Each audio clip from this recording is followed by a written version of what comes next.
आज का टॉपिक है डिमरेज चार्ज।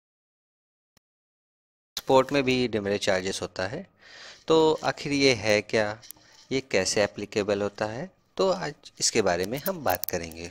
केस ऑफ इंपोर्ट की बात हो रही है यहाँ पर। इंडिया में है, बाहर से आया, सपोज किसी भी कंट्री से इंडिया में कोई शिपमेंट आ रहा है, तो उस एयरपोर्ट पर या किसी सी पोर्ट पर एक गाइड टाइमलाइंस दी गई होती है कि इतने दिन के अंदर आपको क्लियरेंस कराना है, बिल ऑफ एंट्री फाइल कराना है। अगर आप नहीं करते हो तो उसके बाद डिमरेज चार्जेस भी लगेंगे एज अ पेनाल्टी। सो इसका टाइमलाइन कितना होता है डिपेंड करता है, अलग अलग जगहों पर, अलग अलग पोर्टों पर अलग अलग तरीके से होता है। कहीं पर 2 से 5 दिन होता है, किसी में 4 6 दिन होते हैं। और अगर सी पोर्ट है या कोई बड़ा कंटेनर है तो वीकली वो भी देते हैं। तो वो डिपेंड करता है किस पोर्ट पे शिपमेंट आ रहा है। क्या होता है, कभी कभी बायर और सेलर जब कोई आता है, शिपमेंट होता है, तो वो पहले से ही एग्रीमेंट किए होते हैं, क्योंकि कभी कभी शिपमेंट में डिले हो सकता है, क्लियरेंस में डिले हो सकता है, किसी भी रीज़न से डिले हो सकता है। तो बायर और सेलर पहले ही डिसाइड किए होते हैं कि कौन जो भी उसकी पेनाल्टी होगी या डिमरेज चार्जेस है, कौन पे करेगा।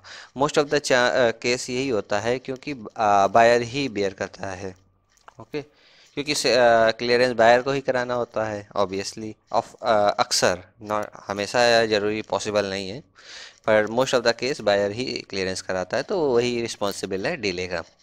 अभी पेनाल्टी भी डिपेंड करता है अलग अलग। मैं आपको जो पेनाल्टी दिखा रहा हूँ, यहाँ पर आप देख सकते हो, ये पेनाल्टी का डिटेल्स लिखी हुई है। ये दिल्ली एयरपोर्ट पर एयर शिपमेंट का है। तो इसमें ऑफ एंट्री तो आपको 2 से 3 दिन देते हैं टाइम, 4 दिन आपको फाइल करना होता है। अगर आप नहीं फाइल कर पाते हो और डिले होता है, फाइल नहीं करोगे तो क्लियरेंस नहीं होगा, तो डिले होता है, तो आपको पर डे 5000 रुपीज़ पे करना होता है as a penalty for the 3 days. 3 दिनों के लिए आपको पे करना होता है।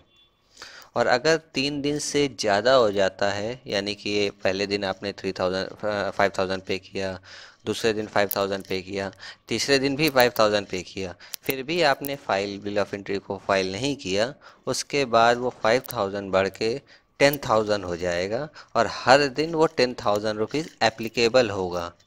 अब अगर आपको क्लियरेंस कराना है तो आपको you must have to clear the you must have to pay the this penalty before the clearance. Clearance का एग्जीक्यूट ही नहीं होगा, क्लियरेंस कंप्लीट ही नहीं होगा, आपका CHA, आपका जो भी डी कुरियर एजेंसीज हैं जो भी हैं, वो करा ही नहीं पाएंगे, आपको पे करना पड़ेगा।